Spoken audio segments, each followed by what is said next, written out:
Bonsoir à tous. Bonsoir. Nous ouvrons aujourd'hui le premier temps d'une série de célébrations qui vont jalonner les 300 ans de notre Église. 300 ans, ce sont des hommes, des femmes, des pierres, des histoires. Et il me paraissait essentiel de commencer ce premier temps par le temps de l'histoire. Ces célébrations vont tourner autour de l'histoire et de la transmission. Et aujourd'hui, nous commençons par une conférence. Bienvenue à tous. Et je vais passer la parole à notre cher Père.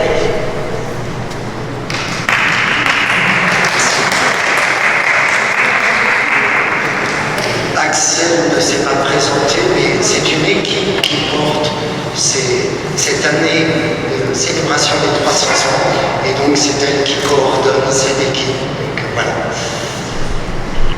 Je poursuis en disant, tu as employé le mot de célébration, ce qui est le mot chrétien, mais on peut aussi parler de cérémonie, qui est un peu plus laïque, on pourrait dire.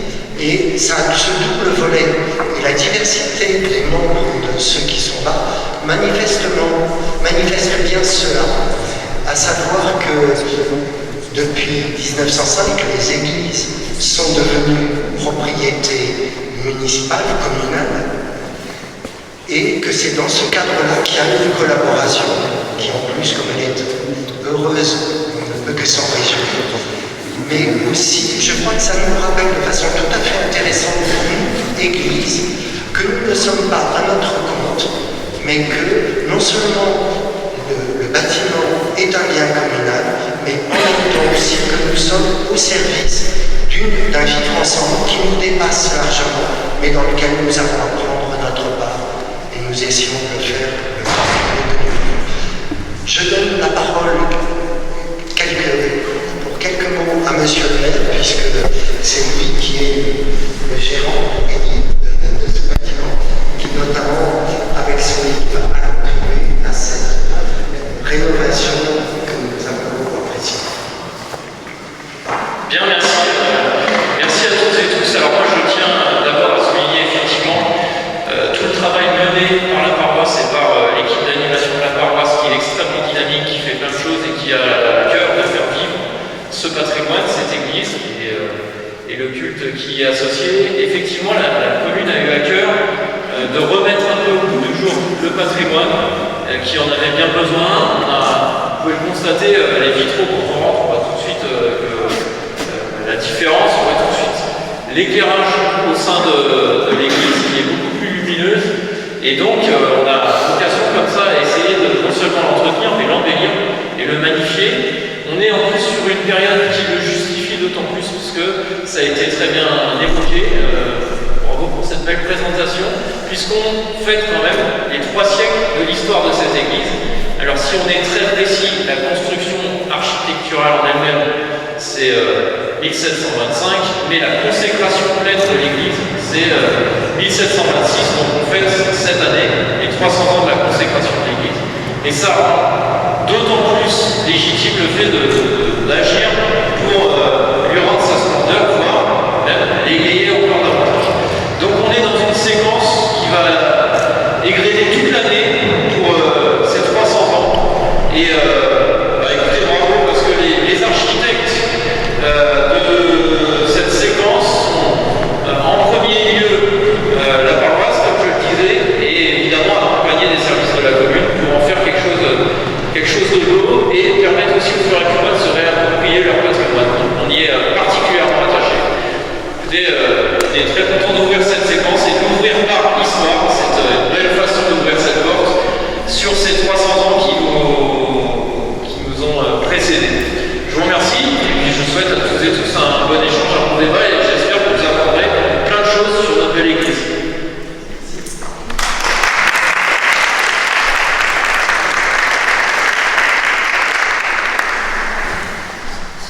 Nous démarrons par ce temps de conférence de Frédéric Catino, qui est le président de la Société historique et archéologique de l'Essonne.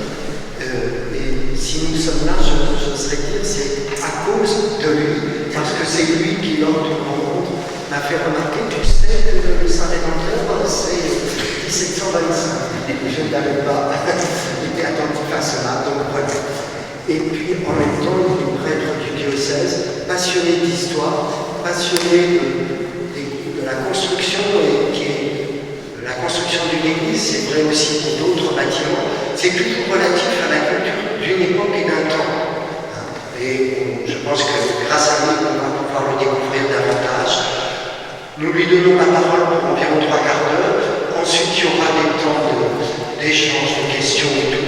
Et puis, il a été prévu qu'on puisse continuer à échanger ensemble autour d'un verre d'eau, de jus de fruits ou bien de boisson chaude. Voilà.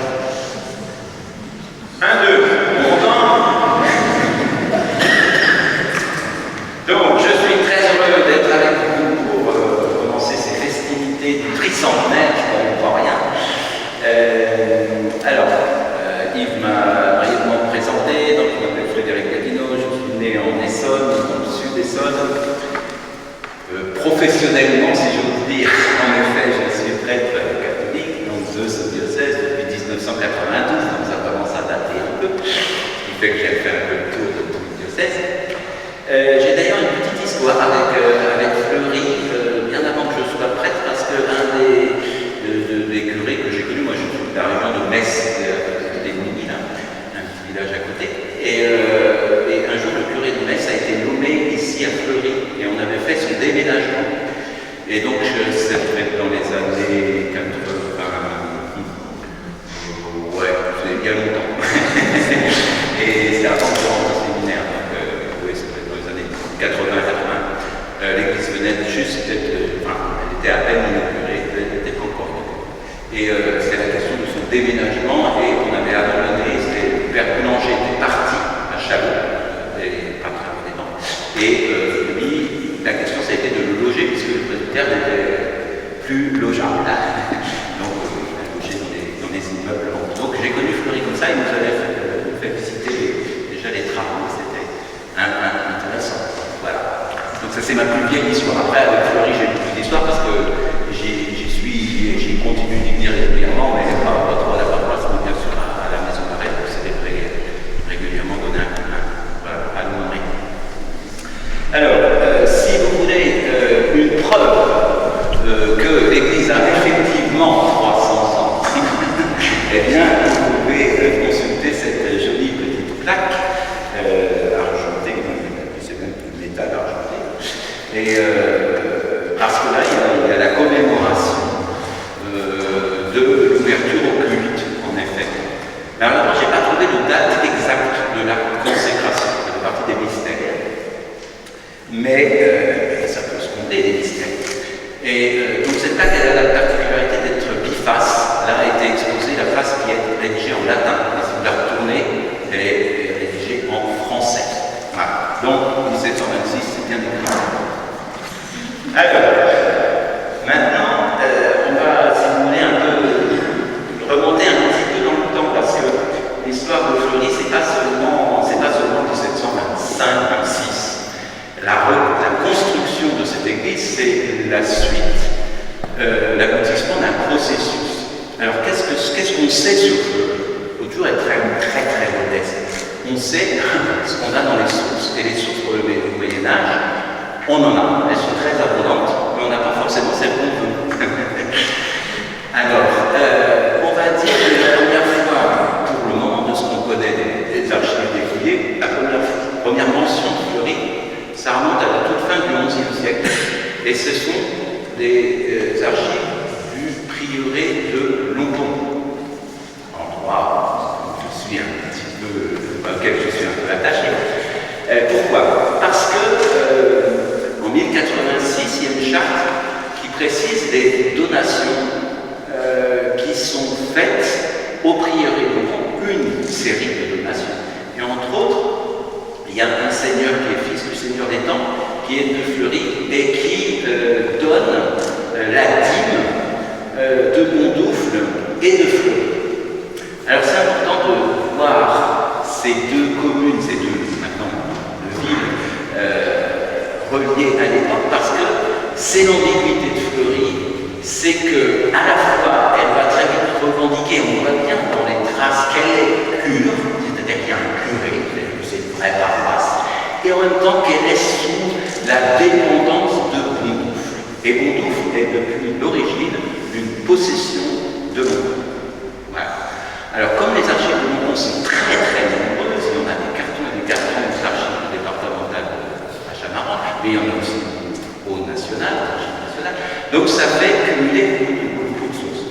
Simplement, ce n'est pas les sources qu'on veut, c'est-à-dire que qu'est-ce qui laisse des traces dans les archives? Parce que souvent les comptes, les donations, les contrats, les baux, ça ne donne pas forcément beaucoup de choses sur la vie de l'Église, mais ça confirme qu'il y a bien un lieu qui est habité, qui est vivant, et dont les dîmes, c'est-à-dire l'impôt ecclésiastique, est perçu par le prieuré. Donc à chaque fois que vous allez à l'actuelle basilique de Montbon, considérez que c'est un peu de l'argent des fleuris punois de l'époque qui a permis d'édifier l'édifice. Vous êtes chez vous. Alors, donc, première source, alors il nous dit clairement qu'il y a bien une cure à Fleury. Il y a aussi, c'est pas dans les archives de Montbon, mais c'est des archives, on va dire, qui sont maintenant des souvenirs. Il y avait une plaque, une pierre tombale ancienne du XIIIe, où était mentionnée la tombe d'un certain Guillaume Mérogis, M-E-R-A-U-G-I-S, c'est une photographe primitive, donc était un seigneur local, et c'est son nom qui a donné son nom, le nom actuel de Fleury de Mérogis, parce qu'il y avait beaucoup de Fleury. C'est un toponyme assez fréquent de Fleury. Du coup, il fallait les distinguer les uns des autres. Les Fleury, là, on a pris le nom de cet ancien seigneur. Voilà. Ensuite, vous avez une autre entité religieuse qui entre en scène au Moyen-Âge et qui est source de beaucoup d'archives aussi sur Fleury. C'est l'Hôtel-Dieu de Paris. D'où l'appellation Hôtel-Dieu, boîte d'Hôtel-Dieu, et je crois qu'il y a une résidence maintenant d'Hôtel-Dieu, quelque chose comme ça, qui s'est construit. Enfin, c'est un souvenir de possession. Alors n'imaginez pas qu'il y avait un Hôtel-Dieu ici, c'était juste des terres. Parce que, évidemment, Fleury, comme tous les immeubles, tous les villages du Nord, c'est d'abord une réserve foncière pour beaucoup d'établissements religieux parisiens. Alors, on pourrait dire, oui, mais c'est vrai pour partout. Pas tout à fait, parce que Fleury est un peu particulier. D'abord, Fleury est coincé avec la forêt de Sécoumont, qui commence au bord. Enfin, on peut dire qu'on en est encore un peu de temps, mais les frontières sont un peu floues. Donc, vous savez qu'il y avait une grande forêt. En gros, le tracé des rues de Sainte-Geneviève-des-Bois, ce tracé en étoile, il est directement hérité de la forêt de Sécuny. Si on se paume un peu dans les dédales des rues de Sainte-Geneviève, c'est un peu ça. Alors donc là, on est au bout. Mais on n'est pas dedans, pas tout à fait dedans. Au bout, il y a un château. Sur l'emplacement, vous avez le château Eiffel, mais il y a eu plusieurs châteaux dessus. Et si je vous ai dit qu'il y avait une cure, avec une église, un cimetière et un presbytère, où est-ce qu'il était? Justement, il était dans la cour du château, en manière de sorte de chapelle du château, c'est-à-dire qu'on était dans une cure assez petite et tout tournait évidemment autour du château. Et c'est le cas, ça va être le cas pendant très longtemps. Ici, c'est un village qui est marqué profondément par la présence du château et qui va être sous la dépendance des seigneurs jusqu'à la Révolution, puis des châtelains jusqu'à une époque assez récente. Voilà. Alors, en tout cas, suivant les sources, on nous dit, on insiste sur le côté vraiment cure indépendante ou cure dépendante de Bondoufle, et ça dépend un peu des époques. Arrive un moment où il se passe quelque chose de très important pour l'histoire de Fleury, c'est l'arrivée de la famille Joly en 1602. la noblesse de robe. Et c'est vraiment un exemple d'ascension de cette noblesse de robe qui va acquérir un certain nombre de charges qui vont rapporter beaucoup et qui vont surtout leur rapporter beaucoup de pouvoir. Et ils s'attachent, ils achètent cette seigneurie de Fleury, assez modeste seigneurie, mais qui vont agrandir, enfin, ils vont agrandir leur possession. Et ils vont prendre vraiment complètement possession de ce village. Et ce qui les embête, c'est justement cette vieille dépendance avec Bondoufle. Donc ils vont avoir de cesse, à partir du moment où ils arrivent, de pousser à l'indépendance et à ce que Fleury retrouve vraiment son ampleur de cure indépendante.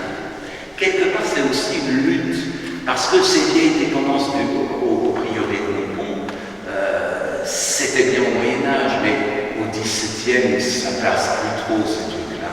Surtout que le prieuré déjà est très déclinant en termes de nombre.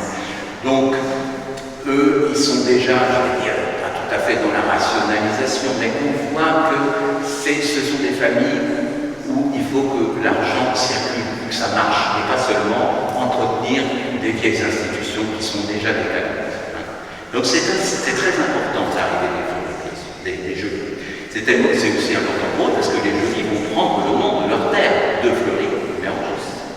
Joly de Fleury, ça s'appelle de Fleury à cause de Fleury. De votre Fleury. Voilà. Alors, un des premiers actes importants des Fleury vis-à-vis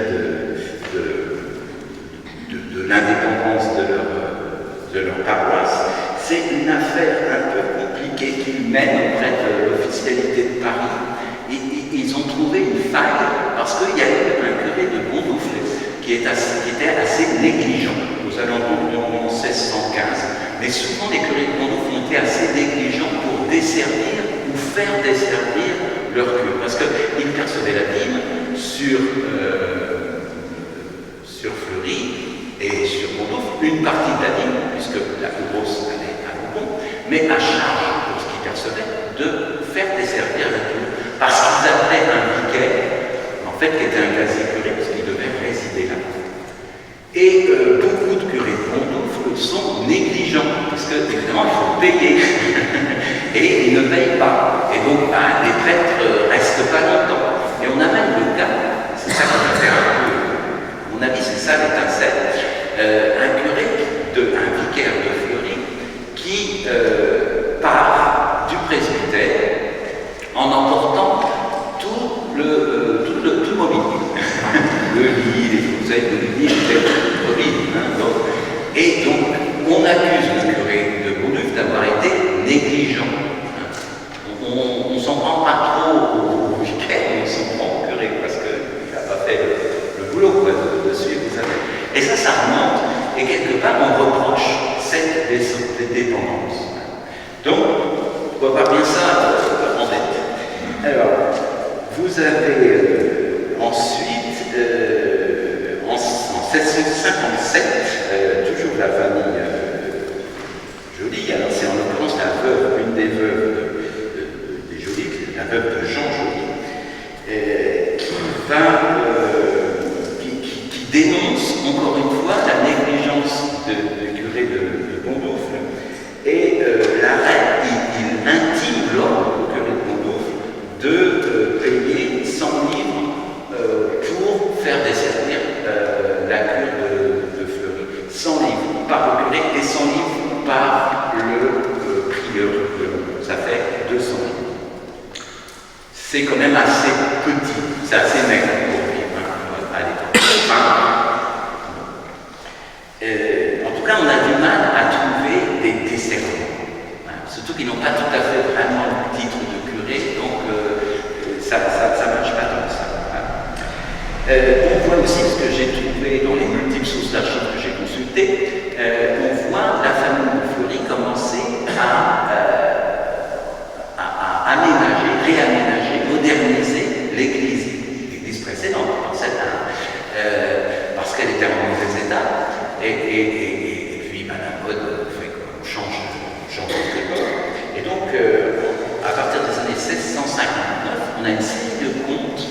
de ce qui a été payé par Madame de Fleury pour réparer l'église. Et c'est de grosses sommes. Alors, normalement, les églises, typiquement, elles sont entretenues par deux entités. Le chœur, il est entretenu par celui qui perçoit la dîme, donc normalement le prieur de Montpont. Et puis la nef, elle est entretenue par la fabrique, c'est-à-dire les paroissiens, l'organisme qui gère l'économie de la paroisse. L'économie de la paroisse, c'est qu'ils n'ont pas de subvention, non, ça n'existe pas, mais ils ont quelques biens, parce qu'à l'occasion de décès, on donne tel testateur, donne un pouvoir, un champ, un moulin, une maison, et une roue, et toutes ces locations vont entretenir l'église. Alors, à Fleury, ça c'est une révolution, parce que là, on ne demande pas aux dessinateurs, et on ne demande pas aux paroissiens, c'est le fait de Prince, c'est le fait de Madame de Fleury. Il faut vous dire aussi que les Fleury, ce sont des gens, et c'est pas sans importance pour la construction de l'église, en particulier le choix de la titulature, c'est-à-dire le nom de l'église. À l'époque, la vieille église de Fleury, l'église qui était dans le parc, elle était dédiée à la Vierge Marie, tout simplement. Et les Fleury sont assénés à ce qu'on appelle l'école française de spiritualité, c'est-à-dire une spiritualité très christocentrée. D'où le choix, en 1725, pour la nouvelle église, d'un nouveau nom pour l'église, d'une nouvelle titulature dédiée au Christ rédempteur, ce qui est assez rare. Alors, je vous passe un certain nombre d'actes qui concernent l'ascension. On est encore dans l'ancienne église. Il y a une sorte de décret, là c'est plus le Parlement de Paris, c'est l'archevêque de Paris. Pourquoi l'archevêque de Paris se met de Fleury? Parce qu'on est dans le diocèse de Paris pour la Révolution ici. J'ai déjà dit 100 fois, mais c'est quand même bien de l'avoir en tête. Vous avez en tête la carte de l'Essonne. En gros, la moitié, enfin, plus que la moitié, puisque les 2 tiers du territoire de l'Essonne nord, ça relèverait du diocèse de Paris. Le diocèse de Paris dépassait largement les frontières du périph' actuel et même les frontières de l'ancienne Seine, le département de Seine. Et donc, c'était le diocèse de Paris. Une petite portion relevait du diocèse de Chartres, entre Angerville et Angervilliers, pour ceux qui connaissent le sud d'Essonne. Et puis les territoires autour d'Étampes, de la Ferté-Alais, jusqu'à Balancourt, tout ça, Émilie, la Forêt, relevait du diocèse de Sens. C'était très grand. Donc il y a aussi des archives concernant l'église de Fleury qui sont aux archives nationales, puisque les archives de l'ancien diocèse de Paris sont aux archives nationales. Du coup, l'archevêque de Paris, Harlay, sous la pression du Seigneur, dénonce donc les abus. L'église de Fleury, donc il parle de l'ancienne église, aurait été abandonnée quelquefois plus de 6 mois et reste abandonnée. Elle a été cause de plusieurs désordres qui auraient obligé les habitants de porter plainte devant nous et de nous supplier de rétablir les choses dans leur ancien ordre. Dites, nous étions cures, petit à petit des abus se sont introduits, on est sous cette dépendance de bon bouffe qui ne nous plaît pas, surtout que le curé ne fait pas son job, et du coup on veut vraiment une église, voilà. Enfin en tout cas on veut un curé chez nous. Donc après, réérige, on pourrait dire, la cure. Alors, il nous décrit comme ce qui est très intéressant dans cette église. L'église de Fleury est fort proprement ornée. Elle a un tabernacle doré tenant toute l'étendue de l'autel. Le chœur est séparé de la nef par une balustre gris. Et elle est pourvue de tous les ornements nécessaires. Alors, là, c'est intéressant, c'est motivé. Il dit aussi pourquoi il faut se séparer de l'eau, parce que le chemin est très difficile, spécialement par temps de pluie. Quelquefois, le passage est inaccessible. Les prêtres qui ont desservi depuis 20 à 25 ans ont été changés par 10 ou 12 fois. Donc ça fait une moyenne de présence à Fleury de 2 ans, qui permet pas de faire un travail très profond. Voilà. Et nos points fait dans la vie de paroisse des fruits que l'on doit attendre, de véritables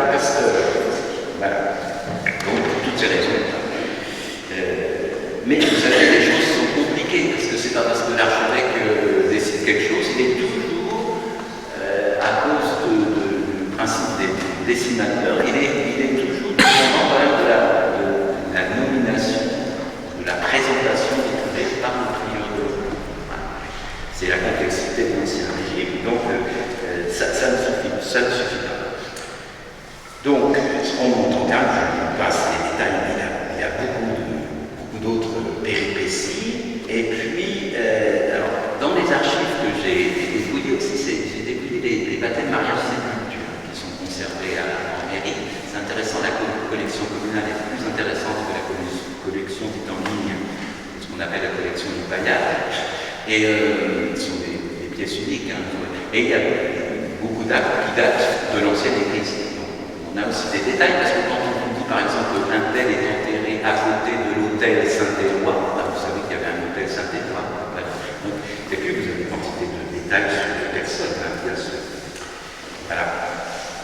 Et en 1719, vous avez un constat, on ne sait pas trop pourquoi, mais l'église qui était constatée plutôt en bon état 40 ans avant, 20 ans avant, là on dit qu'elle est menaçante, l'ancienne église menaçante. Qu'est-ce qui s'est passé? On ne sait pas trop. Et puis surtout, on dit qu'elle est trop petite. Et elle est dans un endroit humide et pourrissant. On ne peut pas conserver les ornements. Du coup, on va décider de construire une nouvelle église. Alors, entre le moment où on interdit l'église ancienne, en 1722, et le moment où on va inaugurer la nouvelle, eh bien, le culte il est assuré dans une grange de du château, en fait, qui est béni en manière d'église provisoire. Voilà. Et puis on arrive donc à la période de la construction. Alors parmi les nombreux documents que j'ai trouvés, malheureusement je n'ai pas trouvé tout à fait ce que je voulais. Je n'ai jamais encore trouvé, mais je ne désespère pas, trouver le devis de construction de l'église. Parce qu'on peut très bien l'avoir, c'est des périodes où les archives sont bien conservées. Le problème, c'est de trouver le bon notaire.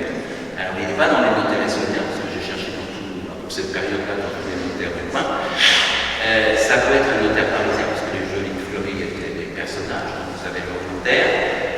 Mais je n'ai pas trouvé dans le musée ou central ça, mais bon, il y a une cote aux archives, à la Bibliothèque nationale, une partie des papiers des Jolies Fleuries sont conservés à l'APN. Peut-être, non, je ne suis pas le seul à aller là-dedans, mais jusqu'à maintenant, personne n'en a fait mention. Mais ça serait très intéressant de savoir qui est l'architecte, qui sont les bâtisseurs. Alors, si bien que sort de terre une nouvelle église qui est très dans l'air du temps, début 18e, mais ça reprend un peu les codes du Moyen-Âge, mais la différence, c'est que c'est déjà très rationnel, entre guillemets. Une église médiévale, c'est tordu, c'est absolument pas symétrique. Ici, c'est déjà très rigoureux. Hein. Vous avez une petite église en forme de croix latine. Hein.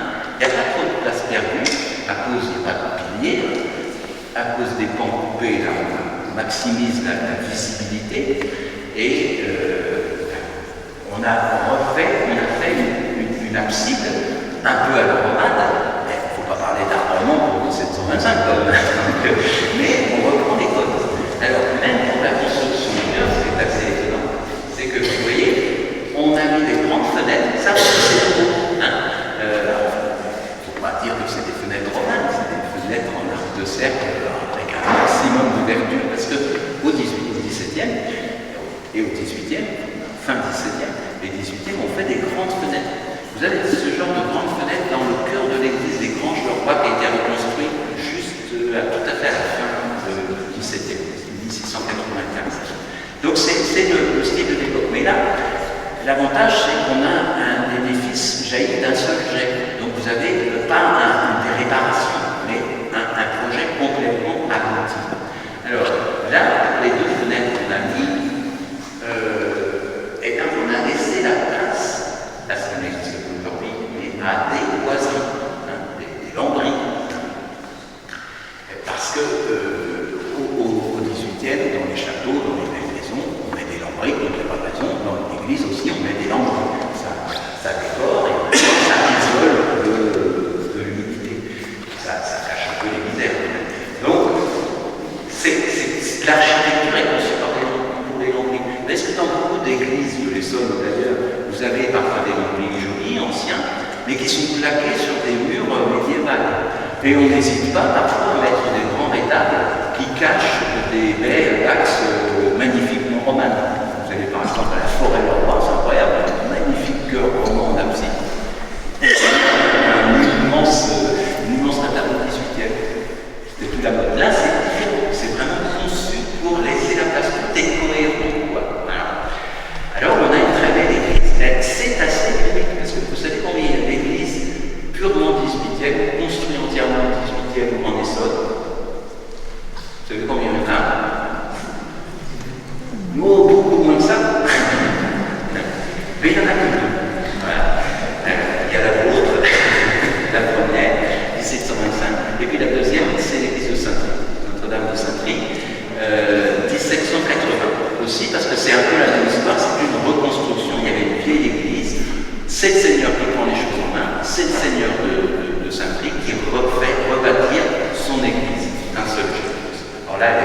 vraiment très Louis XVI. Hein.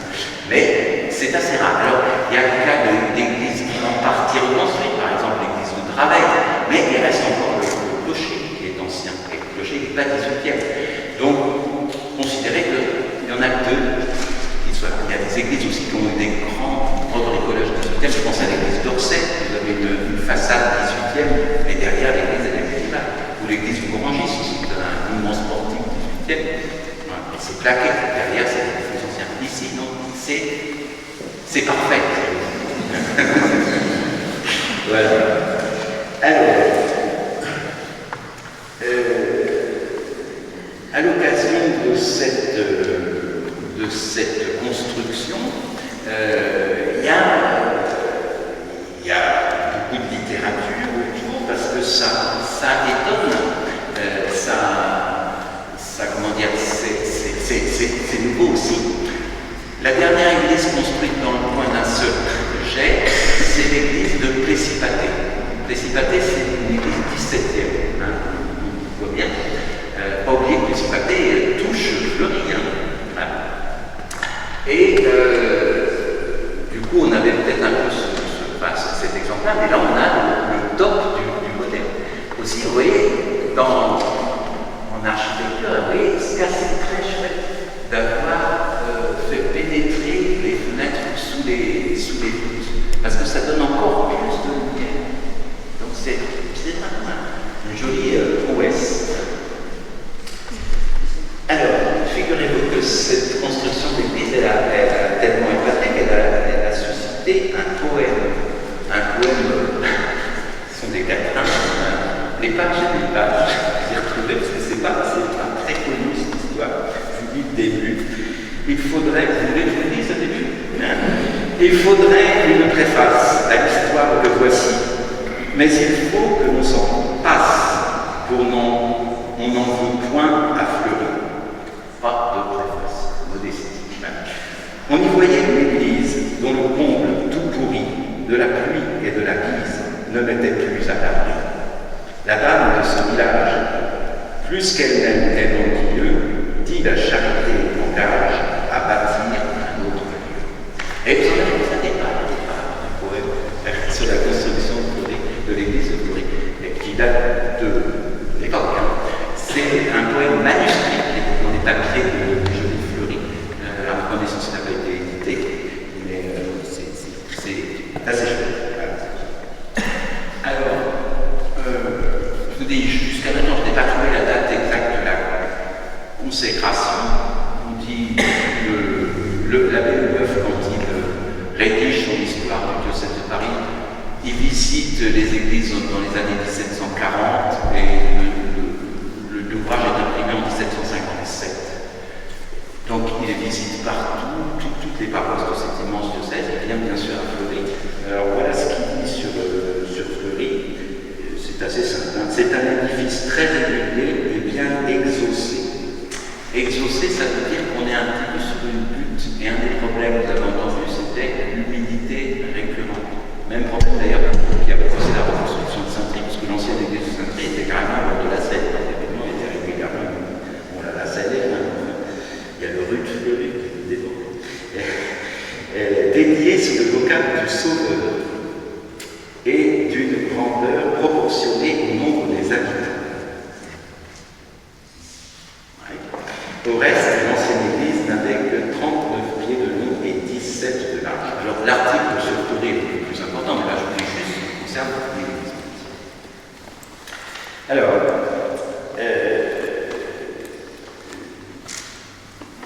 je vous ai dit que j'ai dépouillé les baptêmes, mariage et culture. Ce qui est très touchant, c'est qu'il n'y a pas des dizaines d'actes. Fleury, c'est pas très grand, c'est pas une très grande paroisse. Elle ne vit que sous la perfusion de la famille Joli Fleury. Si la famille n'avait pas donné les moyens de procurer des livres, on n'aurait pas pu recommencer.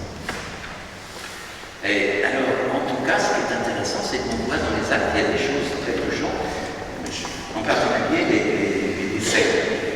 Parce que j'ai traqué pour essayer de savoir s'il y avait eu des gens inhumés dans l'église. Il y a beaucoup de gens inhumés dans l'ancienne église de Fleury, mais je n'en ai pas trouvé ici. Mais sauf qu'il y a des grosses lacunes. les baptêmes, mariages et cultures au XVIIIe. Donc, c'est pas absolument sûr. Mais il y a par exemple, c'est intéressant parce que ça vous met dans l'ambiance. En 1730, au mois d'octobre, il y a la mention de supplément de cérémonie pour deux petites filles qui viennent de naître, qui sont des jumelles, et des jumelles Alisson, Louise et Marie Alisson, et des enfants d'un même ouvrier. Et ces deux petites filles donc, ont été envoyées d'urgence parce que c'était en danger de mort, les naissances jumellaires, c'était très dangereux. Et donc, elles sont présentées à l'église pour faire les compléments de cérémonie que la sage-femme n'avait évidemment pas fait, se content de verser l'eau pour baptiser. Et malheureusement, les petites jumelles vont être enterrées 2 jours après. Donc, c'est des genres d'histoires qu'on suit, et quand vous rentrez dedans, ça prend en chair, l'histoire de ces gens qui nous ont précédés. Là, on est vraiment dans l'église. Elles ont été inhumées là, elles ne sont pas inhumées dans l'église, elles sont inhumées dans le ciel. Déjà, peut-être c'est un trait de modernité, ça. On n'inhume plus. Alors, vous savez que les inhumations dans les églises seront normalement interdites en 1776 par un décret de 2016, parce que l'église devenait des chantiers, c'était des trous partout, c'est pas très agréable, donc du coup on va prospérer. À peu près tout le monde pouvait être enterré à condition de payer. Au début c'était uniquement la noblesse et le clergé, puis après, à partir du moment où on paye, ça marchait. Il y a un tarif. Donc voilà. Alors, on arrive à la fin du 18e et on arrive à la Révolution. Petite séquence, donc on va dire la préhistoire, si on veut, jusqu'en on va dire plus Moyen-Âge, à 1601, arrivée des jolis futurs de Fleury. Ensuite, leur accession à la construction de l'église, en gros une église qui prend sa place dans les cœurs du coin. Et puis la Révolution. Alors, la Révolution, ça va être un grand bouleversement. Et en même temps, pas tant que ça. D'abord, ça va être un bouleversement pour l'organisation des paroisses, puisque avec la constitution civile du clergé, les diocèses sont complètement redécoupés, et c'est la création du diocèse de Versailles, qui a le territoire d'un département qu'on crée en même temps, le département de Seine-et-Oise. Du coup, Fleury se trouve dans Seine-et-Oise, et Fleury dépend de Versailles. Et du coup, il y a beaucoup d'archives au diocèse de Versailles aussi qui concernent Fleury. Et alors, qu'est-ce qui se passe? D'abord, il y a les cahiers de doléances de Fleury. Et ça, ils sont énormes. J'en ai pas vu beaucoup comme ça. Entre autres, en ce qui concerne les revendications proprement religieuses, que les dîmes et grosses et menues dîmes soient abolies. Voilà. Plus de dîmes. C'est pas qu'on est contre avoir participé aux frais du clergé, à l'entretien de l'église, mais plus à entretenir des gros bazars décadents, comme je dis, décadents pas au sens moral, au sens qu'il y avait 3 mois avant la Révolution, pour des immenses bâtiments, et donc ce n'est pas de la raison. Et puis, écoutez cette doléance. La décence demande que le droit d'encens à l'église, prétendu par les seigneurs, soit supprimé, attendu que cet honneur n'est dû qu'à la divinité. Parce que le Seigneur, quand il était à sa place, donc la famille Fleury, quand ils étaient à leur place réservée dans l'église, le curé donnait des encens. Pas très démocratique. Alors, ils demandent ça très tôt. Et c'est très étonnant parce que les jeunes de Fleury sont quand même reconnus comme des bienfaiteurs. Ils osent. Mais il ne faut pas oublier qu'il y avait de cette noblesse un peu éclairée qui était aussi pour bouleverser un peu les choses. C'est la vieille noblesse qui était très attachée à ces prérogatives. Enfin, ça dépend des familles. Et puis, carrément, les gens de Fleury demandent que la nation statue sur l'extinction des corps monastiques. Ça, c'est l'influence de la proximité de l'eau. On veut dire, il faut supprimer ça. C'est pas, on va pas liquider les moines, mais on dit, il faut passer au côté. Alors ça, c'est assez étonnant. Et puis, alors là,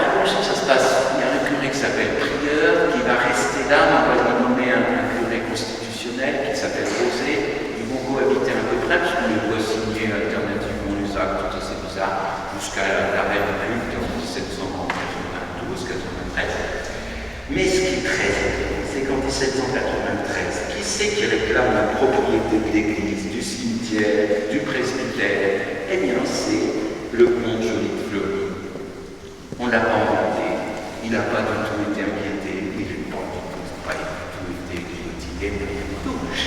Et c'est-à-dire qu'il se pose comme le propriétaire. Et on ne peut pas lui opposer parce que de fait, il a les titres. Parce que 1726, c'est pas si vieux. Donc ça, c'est étonnant. Joly de Fleury reste là, et quelque part, il va sauver l'église. Parce qu'il y a une tentative de regroupement, de rationalisation des églises, et Fleury aurait pu connaître le sort de son voisin d'à côté. Qui c'est son voisin? Là, c'est la paroisse de Plessis-Comte. Qu'est-ce que c'est Plessis-Comte? Ça n'existe plus. C'était une paroisse à part entière, c'est-à-dire il y avait un curé, il y avait une église, il y a Saint-Barthélemy, un cimetière, tout ce qu'il faut, jusqu'à la Révolution. Alors, c'est au Plessis-Comte, c'est absorbé dans le territoire de Fleury-Mérogis, puisque c'est là où le bâtiment actuel, la maison d'arrêt de la prison. Voilà. Et on a, pour bâtir la prison de Fleury, on a démoli, rasé les derniers bâtiments de cette toute petite paroisse, enfin qui était devenue petite, parce que l'image qui s'appelait Plessis. Alors, il ne faut pas confondre Plessis-Comte avec Plessis-Pâté ou Plessis-Darrouge, comme on disait avant la Révolution, parce que ça prenait aussi le nom des seigneurs successifs. Mais voilà, on va dire que Fleury était coincé entre deux Plessis. Mais Fleury a absorbé, pour former la commune actuelle, Plessis-Comte. Voilà. Donc, on a rationalisé, on a vendu l'ancienne église de Plessis-Comte, elle est restée, les derniers vestiges ont été démolis vers 1820. Voilà. Et finalement, on voit notre... alors, par exemple, en juillet 96, on a... normalement, les presbytères devaient être vendus. Alors, apparemment, l'opposition de Joly de Fleury a marché, parce qu'on n'a pas bien entendu finalement. Là, il y a un acquéreur, il y a un certain Pierre Lorrain qui habite à Marcoussis, qui achète beaucoup de biens d'église, ça ne coûte pas très cher d'ailleurs, et il va chez le presbytère. Et on s'y oppose, parce que Joly de Fleury a été très malin, il a fait installer l'école. Alors la commune dit non, on ne touche pas, c'est l'école. Et c'est comme ça que le presbytère va traverser la Révolution sans être vendu. Formidable, malin.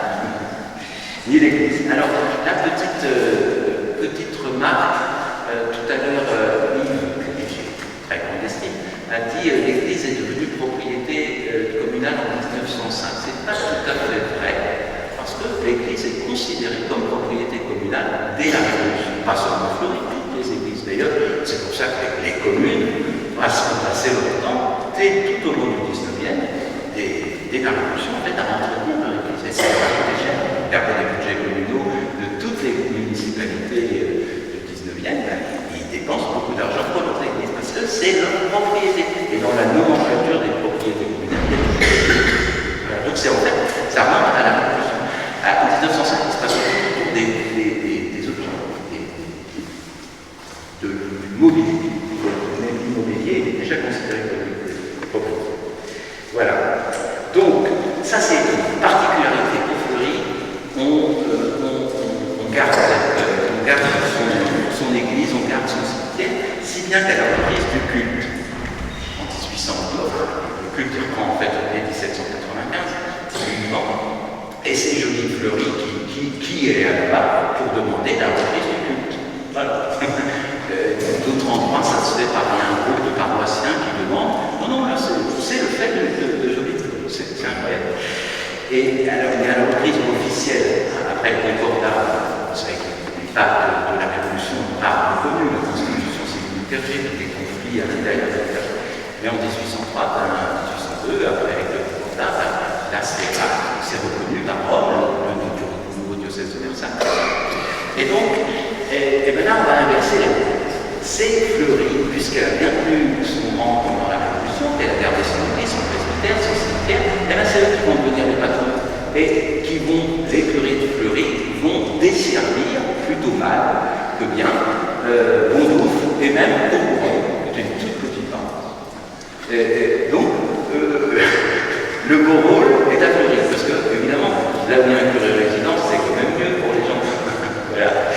Donc, les rôles se sont inversés. Donc, quelque part, c'est l'aboutissement du triomphe des jolies fleuries.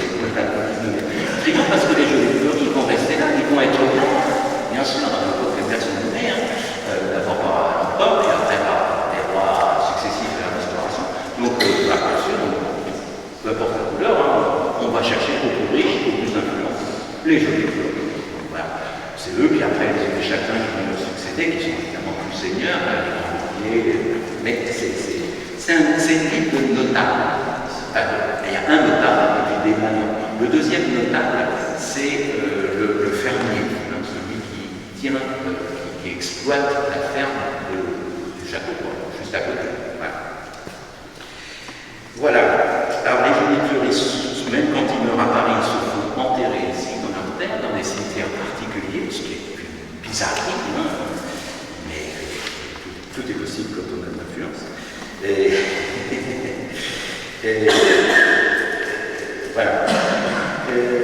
Alors, un truc très politique, en 1826, c'est une archive qui vient de la presse, et je ne sais pas trop si cet épisode est tout à fait vrai. On raconte, on diverge, parce que maintenant on se plaint d'un copier-coller, la presse faisait déjà du copier-coller, sauf que c'était copier-coller avec des plans. L'histoire d'un curé de Fleury qui va déjeuner chez son copain, le curé de Morsan, qui traverse une partie de la forêt de Segmini, et qui se fait attaquer par des bandits. Ça, c'est possible. Mais surtout, ce qui est marrant, c'est qu'il ne perd pas son sang-froid, il se bagarre, il a le dessus, il part, et puis dans sa route, il s'aperçoit qu'il a laissé son chapeau, et il va chercher son chapeau. Et on dit, on ne croit pas, alors c'est un peu fanfaronnade, je ne sais pas trop, à part plusieurs journaux qui racontent l'affaire, je ne sais pas exactement la véracité de l'affaire. Alors au 19e, quand même, on a une église qui est en assez bon état, parce qu'elle est quand même toujours entretenue, mais à partir, on va dire, de 1860, il y a des signes, mais commence à payer un peu. En 1860, on a qualifié de pauvre mais convenable. Et puis, 1876, là, il y a vraiment déjà un constat de vétusté. Sur le clocher c'est toujours la partie la plus fragile, parce que ça prend la foudre, évidemment, tout ça. Et puis, après, il y a un curé, il faut toujours se méfier des rapports, parce que ça dépend qui raconte les rapports, qui a intérêt de régler ses comptes avec tout le monde, tout ça. Il y a un curé qui va être un peu un mauvais coucheur, qui s'appelle Valet, qui va dire des choses pas très gentilles sur les gens de Fleury, sans doute il n'est pas très bien. Il dit extrême pauvreté de la plupart de la population, ça c'est peut-être vrai, et mauvais exemple. Tout de suite, il n'y a que 10 personnes qui font leur Pâques, pour un curé qui est quand même là, pour 250 habitants. Fleury, c'est ça. Ça va tourner le bon temps pour 200, 300, un peu avant la guerre de 14, ça s'est descendu après la guerre de 40, autour de 200, l'explosion, c'est vraiment très tard. C'est bientôt l'heure. Eh bien, c'est fini. Je vais bientôt avoir votre cadre. Alors, quand même, dire que ce que les valets, il est quand même aussi, j'ai une certaine sympathie pour lui, parce que je fais partie des adhérents fondateurs de la Société historique archéologique de l'Essonne, que j'ai l'honneur de présider aujourd'hui. Donc, ça ne devait pas être quelqu'un de foncièrement mauvais. Voilà. Et voilà. Et alors, il dit des choses vraiment pas gentilles. Population de Gondouflet de Fleury, paisible mais peu religieuse. À Fleury, alors c'est horrible. La population n'est qu'un ramassis d'étrangers, d'une conduite dépravée et peu honnête. Ah, ça a changé. Bon, finalement, le curé Valet est viré en 1900. Il s'accroche encore à il débutait à sa responsabilité. Bon, très vite, l'inventaire de 1906, c'est intéressant parce que là, on a exactement le détail des mobilier qui est en place. Il est accessible, il n'y a rien de très extraordinaire. Après la guerre de 14, il va y avoir un déclin paroissial. On ne sait pas trop, on ne met plus de curé en place, donc c'est desservi soit par Sainte-Geneviève-des-Bois, soit par Grigny, avec des cercles intermittents qui ne vont pas servir et qui vont correspondre aussi au déclin de l'Église, enfin, au fait que l'Église s'abîme beaucoup, mais c'est seulement qu'il y aura qu'un curé présent, moins de gens à l'Église, on n'entretient pas, et puis il n'y a plus un curé qui veut venir là parce que c'est un taudis, enfin bon, c'est opaque. Et jusqu'au déclin final, c'est-à-dire, on va aller très vite, jusqu'en 1966, où il y a cet arrêt de péril, le 18 mars, qui va faire que l'Église va être faite. Et là, ça va être le début de l'aventure des travaux.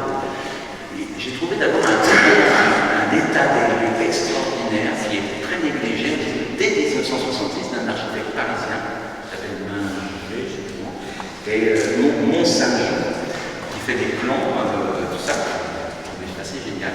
Et donc, il fait une étude. Alors, il dit entre autres que l'église, là, ça s'est complètement effondré. Il faut savoir que c'est pas de la pierre, hein, c'est de la voûte en latis, au 18e, et puis surtout la corniche. La corniche est très abîmée, mais la corniche n'est pas à décor. Et donc, parmi les analystes, les gens qui vont se pencher, à un moment, comme l'église n'est pas classée, on va dire qu'on a caché entièrement avec une corniche en béton pour maintenir toute l'église, c'est carré. Bon, évidemment, on ne va pas faire ça, heureusement, mais bon, voilà. Donc, des travaux qui n'en finissent pas, qui vont démarrer en 1973. L'église est négligée, il y a un curé qui est nommé, alors, on a construit une chapelle provisoire sur le terrain du presbytère, une église en bois. Pourtant, il y avait de l'argent, puisque la marquise de Maillet, qui avait des terres ici, avait donné beaucoup d'argent pour la construction, la restauration de l'église. Mais ça a été très long. Mauvaise communauté, certainement, de la municipalité de l'époque, mais pas trop d'intérêt des paroissiens, qui finalement étaient un peu. Et puis les curés non plus s'en fichent. Et le diocèse aussi. J'ai trouvé des lettres de Yves Besson, qui était l'élève auxiliaire, en 72-73, j'ai même connu Besson, je ne comprends pas bien sa position. En fait, il dit, on ne sait pas tout, on sait que Fleury va grandir depuis l'ouverture de la prison en mai 68, Fleury n'arrête pas de grandir, il dit, elle est loin cette église des gens, donc peut-être qu'il ne faut pas la laisser tomber, mais ça nous intéresse, peut-être qu'il faut bâtir une nouvelle église. Ça a traîné aussi parce que ça, c'est unique aussi pour l'aventure des travaux. C'est le diocèse de sa contribution pour l'église qui ne lui appartient pas. Et c'est ce que ça doit faire peut-être une nouvelle construction d'église. Mais il doit payer un tiers commune, un tiers diocèse et un tiers subvention d'État. Du coup, évidemment, personne ne veut payer et personne ne veut commencer à payer avant que l'autre s'engage à payer. C'est le truc. Et ça a duré des années. Donc, au début de la première tranche 73, arrêt de 30, deuxième tranche 78, troisième tranche 79-80, pour finir l'inauguration le 2 décembre 1981 par la municipalité de l'époque, qui était menée par Roger Clavier, de la rue, mais les travaux avaient commencé sous son précepteur, le nom du stade, c'est Auguste. Voilà. Alors, chacun finalement a fait son job, mais elle a failli vraiment payer cette forêt. Alors, c'est très intéressant de lire les comptes rendus d'inauguration, c'est-à-dire en grande pompe, le président du conseil général de l'époque, Auguste Robert Lacosta, maire de je crois, et le ministre. Voilà. Alors, dans la restauration, l'église a perdu des pluies, en particulier son mobilier, parce qu'il y a des très beaux mobiliers. Pas énormément, mais un peu de mobilier 18e. Il a beau être classé en 1980 par Madame Cavaillé, sur insistance de Madame Cavaillé, il ne reste plus rien du tout de ce mobilier classé. Le dernier pièce de mobilier classé, c'était la grille. Bon, je comprends qu'à Fleury, on n'aime pas trop les grilles, parce que... mais quand même, c'est quand même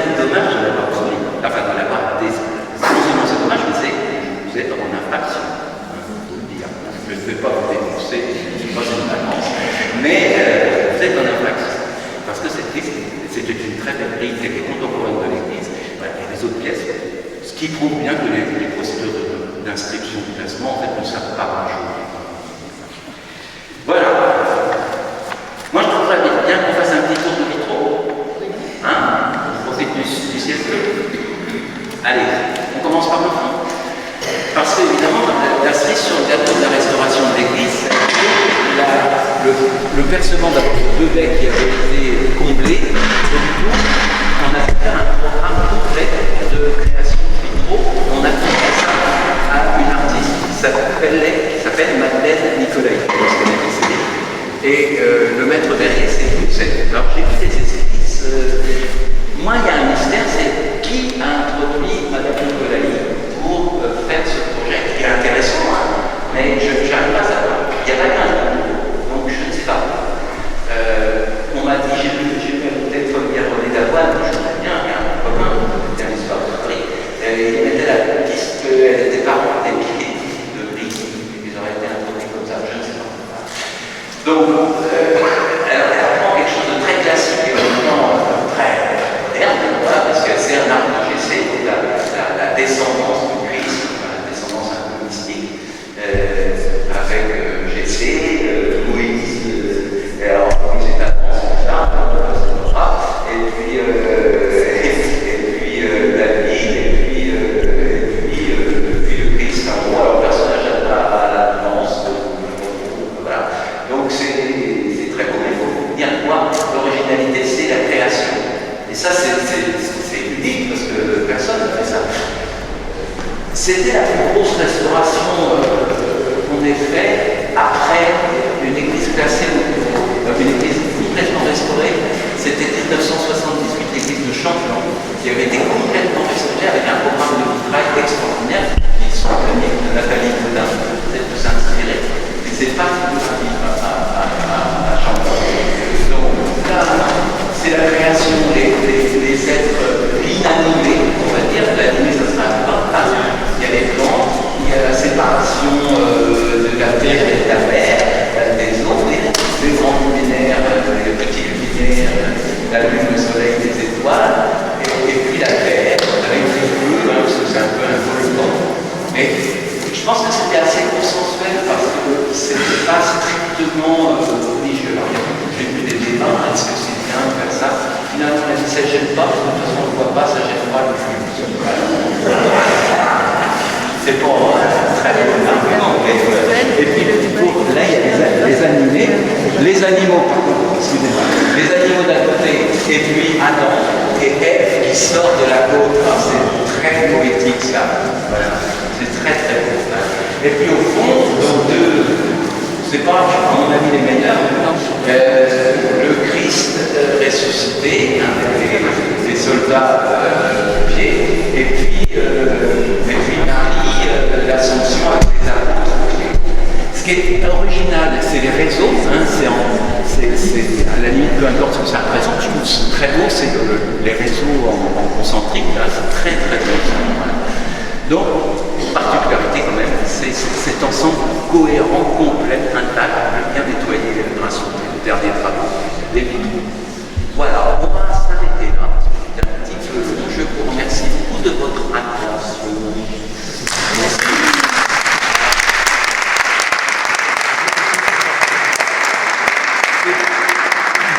On me demande pourquoi c'est bouché. Alors d'abord, je vous ai dit, hein, les 2 belles avaient été bouchées par économie au 19e et redébouchées à l'occasion des travaux. Ben là, en fait, ça donne sur le clocher. Donc ça ne peut pas être, si c'est débouché, ça donne sur un autre.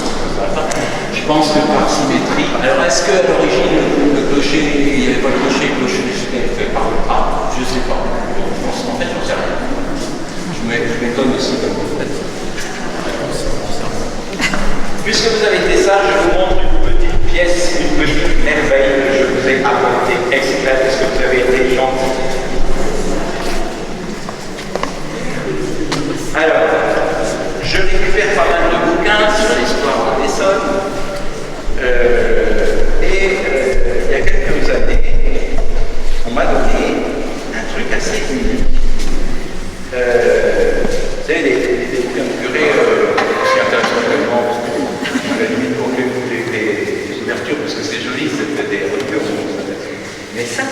Tout à fait. Je lis la page de garde propre de la paroisse de Fleury-Mérogis pour la fête annuelle du patronage du Sauveur, donc le Rédempteur Sauveur, qui se célèbre le 3e dimanche d'octobre.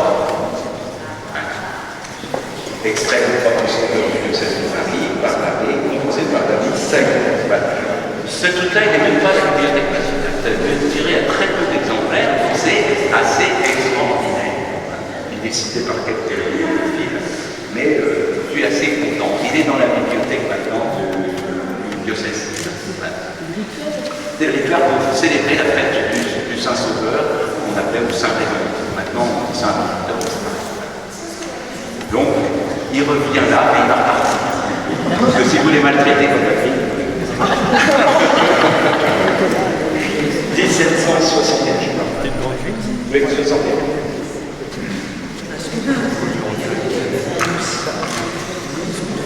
Septembre. Avant de mettre tout à la place. Oui, ça. Bon, ça va ? Désolé, j'espère ne pas vous avoir trop ennuyé. Je vous remercie de votre attention encore une fois. Alors, je veux bien être complété, corrigé, contredit. C'est comme ça qu'on avance. Voilà. J'ai accumulé, j'ai compté hier 185 pages tapées sur l'histoire de France. C'est uniquement des livres. Il y a de quoi encore écrire et dire. Oui. Non, c'est pas la croix des Templiers, c'est intéressant comme question. En fait, ce sont ce qu'on appelle les croix de consécration qui sont restées d'origine de 1725. Quand une église est consacrée au culte, on doit mettre 12 croix en mémoire des 12 apôtres. Même à la cathédrale d'Évry, il y a de toutes petites croix en bois pour dire que le jour où on l'a non seulement l'église est consacrée, on y a mis du sacré comme on fait pour les enfants qui baptisent. Voilà. C'est l'époque, exactement. Et c'est intéressant parce que ça, c'est le seul décor vraiment d'époque du 18e qui reste dans l'église, parce qu'il y a eu quand même un petit vide barométrique. L'essentiel reste là. Et date de 1880. 80, ils ont été inaugurés avec l'église. C'était la cerise sur le gâteau, c'était vrai. Et tout le monde était très fier de ça. Il y a un peu de Marcel Paul, quand même, qui connaissait plus son qui était à Metz, ministre assistant de taille, qui s'émerveille des travaux aussi. Ils sont plus beaux que ça ne devait. Moi, je trouve ça très bien. Je trouve ça plus joli. Moi, je vous en prie. Moi, je c'est un public moderne. Avez-vous des questions pour la configuration actuelle et atypique, mais Juste par rapport à la plaque du face latin français, c'est étonnant parce que pour moi, une plaque comme ça, c'est sur un mur. La face, c'est ça. C'est surprenant. Je pensais qu'elle avait disparu d'ailleurs cette plaque. On l'a retrouvée avec les travaux. Yves me l'a montré. On l'a retrouvée en faisant les travaux.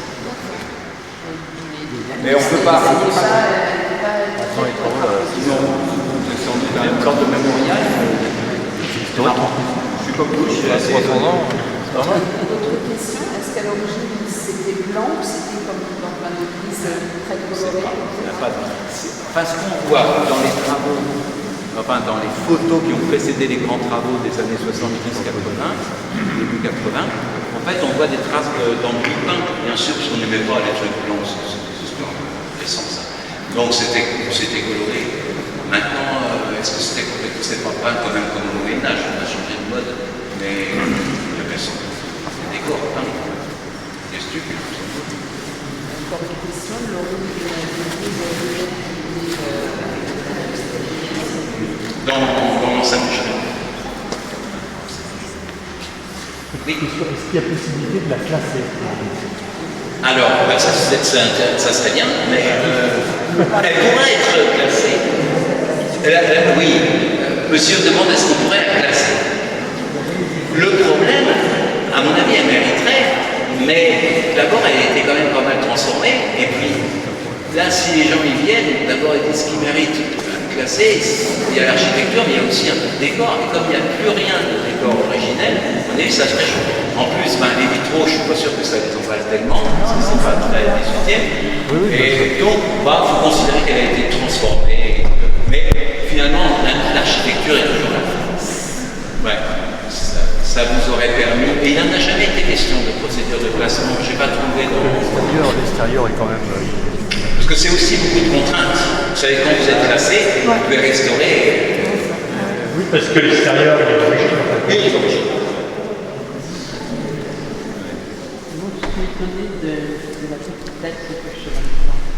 Ah oui, mais ça, c'est pas très récent, ça.